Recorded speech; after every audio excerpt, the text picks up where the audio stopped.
Health Minister Dr. Joe Phaahla says this will have a negative impact on the fight against the Omicron variant. All 9 provinces are currently battling the variant, driving the country's 4th COVID-19 wave.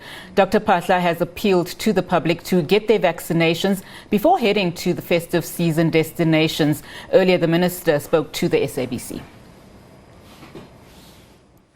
The infection rates are very high, as you would have seen over if you look at the last 7 days, you see figures rising up to some days upwards of 20,000 infections per day on average, fluctuating sometimes 26,000, 24,000, 21, 20,000, some days, especially on weekends, maybe 19, but it's all on average of daily rates of about 20,000.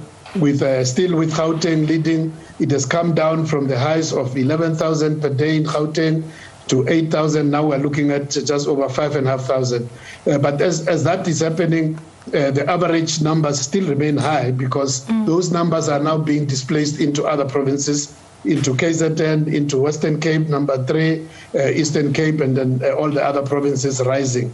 In terms of hospitalization as well, as I said, we started from a low base, but increasingly rising. We're sitting, as of yesterday, just under 7,000 people in hospital from the lows of just over 1,000, 2,000 in hospital, now sitting just under 7,000.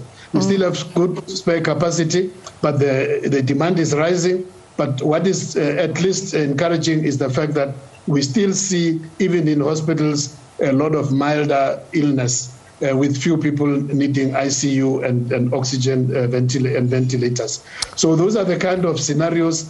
But again, we really want to say, while this is somehow, encouraging that we may go through, the big thing is really as long as the numbers are rising, it can be too much pressure on our health services and our health workers. So we really urge people, again, wherever you can find a place where there is vaccination, if you don't know, find out from your nearest health service provider, and again, also avoid all the things which are risky, more especially when you have parties and festivities. Please do it outdoors and limit the numbers.